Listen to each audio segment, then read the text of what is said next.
to St. Andrews for the second Women's Network weekend. Halimah came to St. Andrews in the fall of 1990 after attending the Shipley School and St. Peter's School in Philadelphia.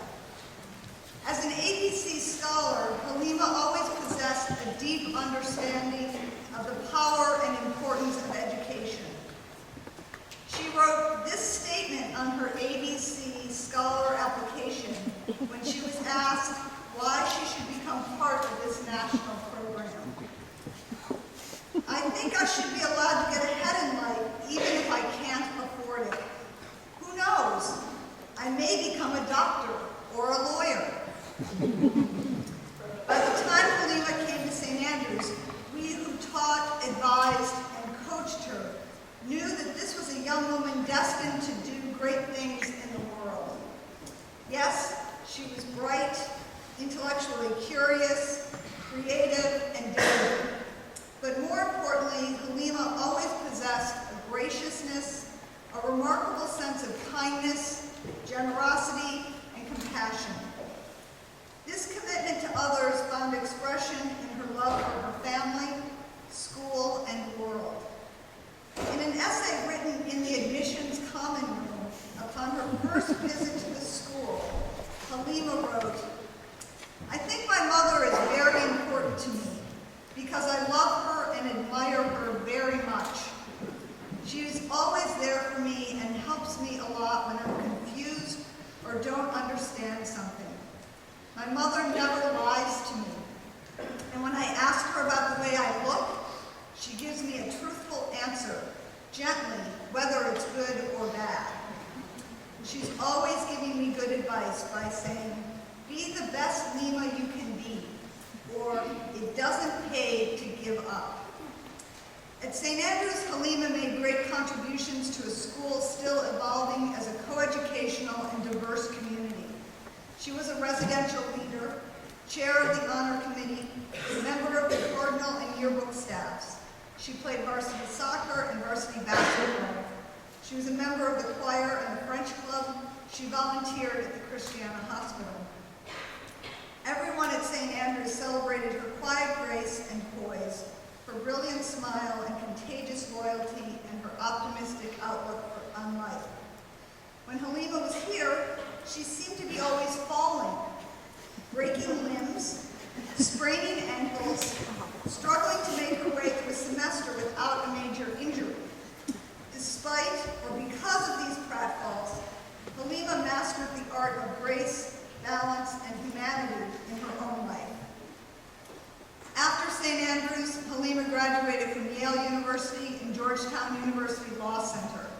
Upon graduation of law school, she clerked for the Honorable Mary A. McLaughlin of the United States District Court for the Eastern District of Pennsylvania. From there, Halimah began practicing media law and products liability law at Deckert Law Firm in Philadelphia and Palo Alto, as well as at Levine, Sullivan, Cook, and Schultz in New York. Today, Halimah is a director of legal at Google.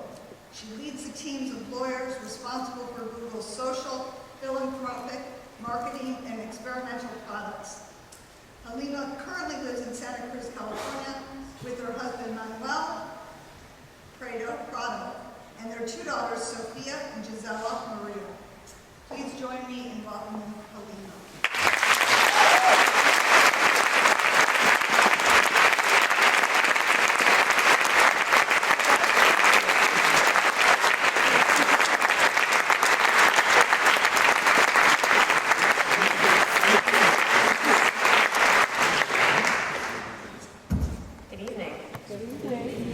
So note to self, St. Andrews, whoo, Google competitor. Gosh, the archives that you guys have. Just have like a direct into the CIA. Remember what you write, y'all. It's very important. So, one, it's kind of awe-inspiring, right? Awe-inspiring, but pretty amazing to see these faces out here. You guys are sort of youth in action, so I will attempt not to bore you with my speech. But in fact, encourage you to ask copious amounts of questions, difficult ones. If you fall asleep, I will call you out. Yes, I'm looking at you down there? See you. But that said, I'll just launch right into it. When Elizabeth and Bernadette sort of asked me to speak about my journey from St. Andrews alum to lawyer and mother, I have to admit I was a little perplexed. For many, a journey sort of means the process of movement along a charted course. It's a course that's fixed in direction and destination, but sort of a clear, unwavering goal or vision. For me, apparently, according to my APC application, that vision has always involved the practice of law. I've actually wanted to be a lawyer since I was about 12 years old. In 6th grade, also apparently my APC application, I had sort of charted out a course in life that involved a corporate law job in Philadelphia or New York, a phenomenal wardrobe, and a dog named George. Totally random, but I was bizarrely detail-oriented as a 12-year-old. My current reality bears some resemblance to that dream. I am a lawyer. I do have a dog named George. But I do work at a company in California whose mission is to organize the world's information and make it universally accessible. It's not quite corporate law. It's something sort of way bigger than that. My clients actually prefer that I wear jeans and shorts to work instead of power suits. This is very old right now, what you're seeing here. It's not, had to be dusted off, not cute. I also live in a town whose slogan is not the catchy city of brotherly love or the city that never sleeps, but in fact, keep Santa Cruz weird. Not quite the life I envisioned at 12 or 18 or even 28 for that matter, but it's actually the one that stimulates and satisfies me. That said, when asked how a painfully shy and bookish kid from suburban Philadelphia ended up in the legal department of Google, living in a California surf town with 2 kids, a windsurfing husband, and a golden retriever, my automatic answer has been luck. And any reference to vision or goals have been surprisingly absent. On reflection, it seems kind of trite and disingenuous. Until a week ago, I've tended to view my career as a summation of a slew of random yet serendipitous decisions. It's a pretty convenient 30-second analysis of my life, but it makes for a pretty brief keynote. So I'm going to expand. Luck does have a lot to do with where I am today, but after further thought, I actually think my journey is primarily the result of a practice of principles with fortuitous results. The principles, for me, are best summed up with a quotation by Maya Angelou. Her words are simple. My mission in life is not to merely survive, but to thrive, and to do so with some passion, some compassion, some humor, and some style. So, let's start with thrive. You can have a goal to become a lawyer, but in order to thrive and not merely meet that goal, you have to be flexible, have an open mind, receptive attitude to any and all random opportunities that present themselves. Thriving presumes a rejection of complacency, an embracing of challenging situations and experiences that can educate, influence, and inspire. Many of the meaningful decisions in my life were the result of a challenge I imposed on myself to see what happened next. I am by nature a cautious person, but I've recognized that such caution, when unquestioned, can lead me to a state of complete and utter boredom. In order for me to thrive and not merely survive, I've learned that I need to constantly, but gently, push my own limits to keep things interesting.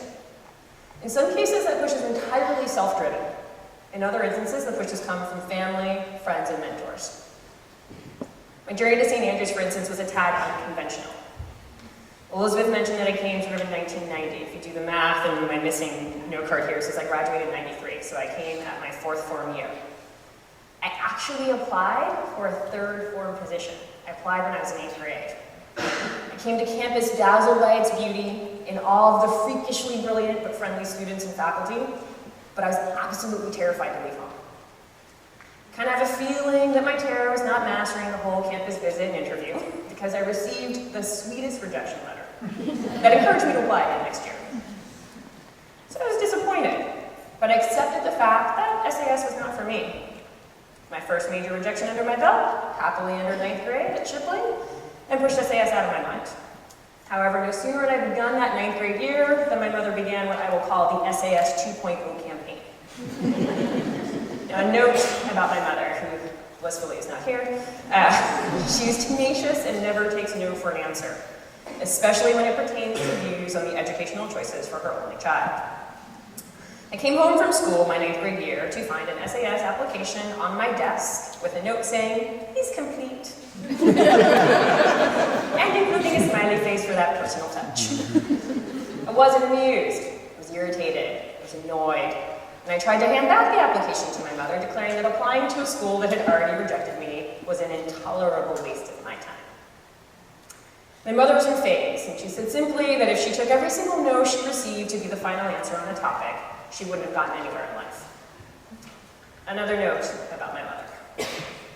At age 17, my mother left her hometown of Philadelphia to study engineering in Chicago.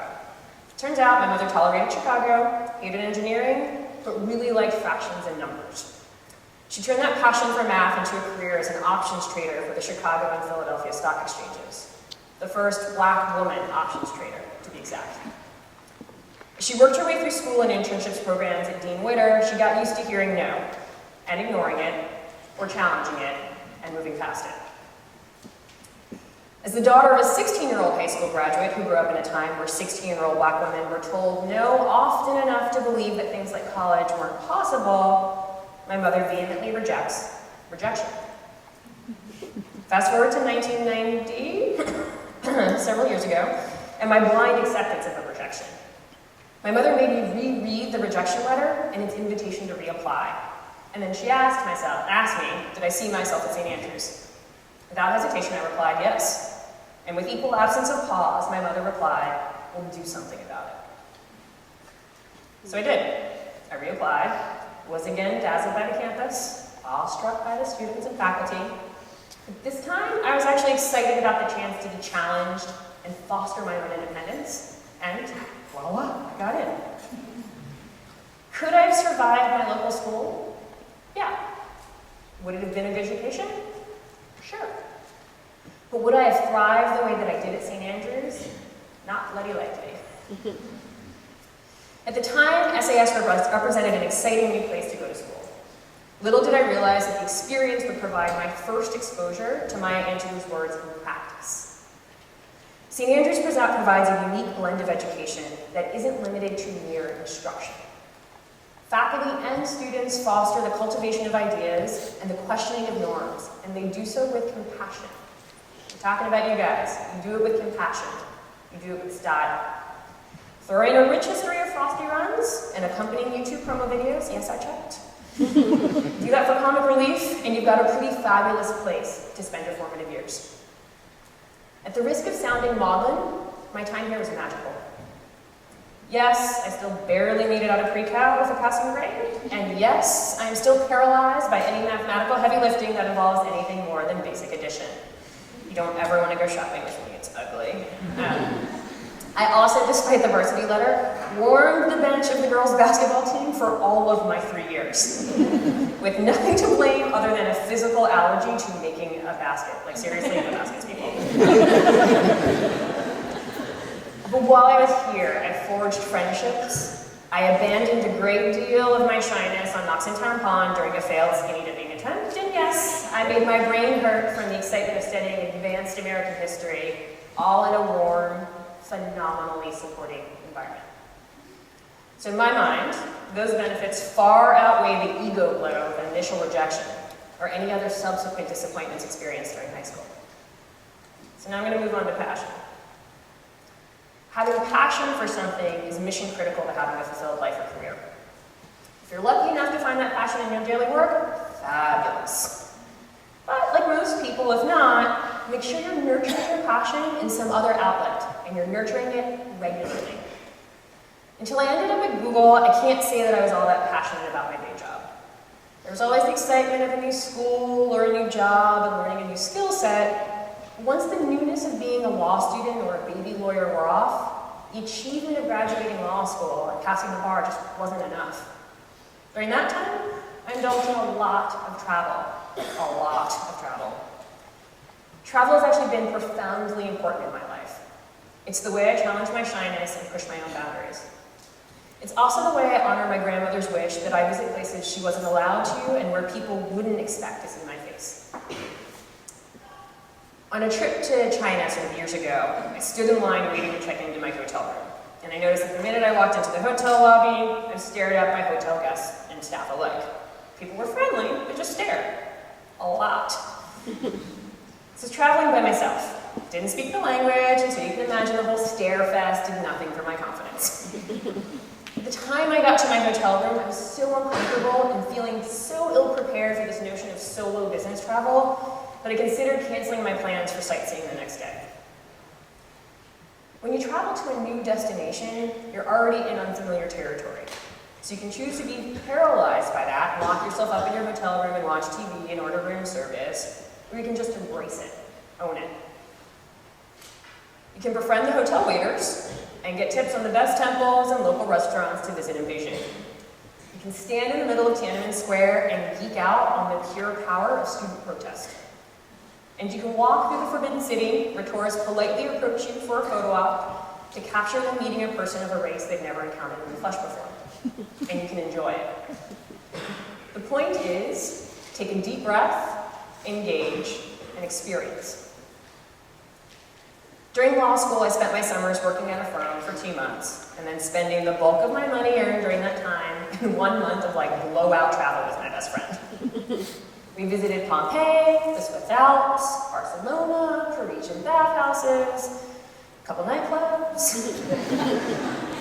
Some of the travel was very educational and highbrow, and some of it was just for no other reason to say that we just did it. Note, sliding down a former Olympic luge in Switzerland during the summer on a tiny little wooden seat with wheels, not as much fun in retrospect. In fact, it's a pretty horrible lesson in velocity and the frailty of human skin. And perhaps maybe it was a painful reminder that I probably should have paid more attention in pre-cal. So road rash aside, after graduating law school, I asked my future employer of 6 months to do much of the same. Walked in there and demanded 3 months of travel with a 3-month volunteer position at a local nonprofit. To my surprise, they said yes. So I'm all set, planned, bags are packed, ready to rock the world. And then I got a phone call. I was unexpectedly asked to spend a year clerking for a federal judge. Never seen the most disappointed person in your life to get a job that was really cool, but they didn't really want. Now the reason being is this. Well, at law school, clerkships are kind of this competitive postgraduate job reserved for brainiacs with aspirations of teaching careers and judicial appointments. For anyone who's been a clerk and applied, I'm so sorry, I didn't mean to offend you. But that's how I viewed it. I wasn't a brainiac in law school, I just liked the experience. And I didn't feel like competing, I just wanted to learn, so I actually sat out of the whole clerkship application. But, as luck would have it, a former partner from a summer job became a federal judge over the summer, and she'd offer me a job clerking for her. A job that would require me to scrap my 6-month plans. So, enter the flexibility part of the lecture. Sometimes an unexpected opportunity will require you to postpone or significantly amend your plans. When that time comes, it's critical to keep an open mind. Be creative about how you reincorporate those initial plans and passions into your life. I took the clerkship, and I got schooled in all things related to federal jurisprudence. It was actually one of the toughest jobs that I had. On one occasion, after spending my first month on the job, researching case law and writing a 30-page opinion for the judge's signature, the judge, after only 20 minutes of reading my judicial masterpiece, called me into her chambers, handed back the 30-page opinion, and asked me to rewrite it in its entirety. And she added, this time, do a better job.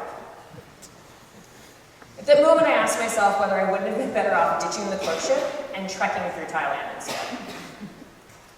Wistful thinking of Southeast Asia aside, I recognized that the judge wasn't antagonizing me for fun. Rather, she was just direct in her assessment that my work was not meeting the mark. My clerkship was for a year. Clerks are expected to read and critique legal briefs, research the arguments submitted by counsel, formulate an opinion about those arguments, and then write a judicial opinion that clearly explains why one side wins over the other, all in keeping with the judge's philosophy on federal law. We're supposed to do that competently for 1 year. I clearly needed to get that skill set mastered, and I needed to do it quickly. As a result, it wasn't the last time I was asked to rewrite something, but I will tell you, I made it my business to make it the last time I was asked to rewrite something in its entirety.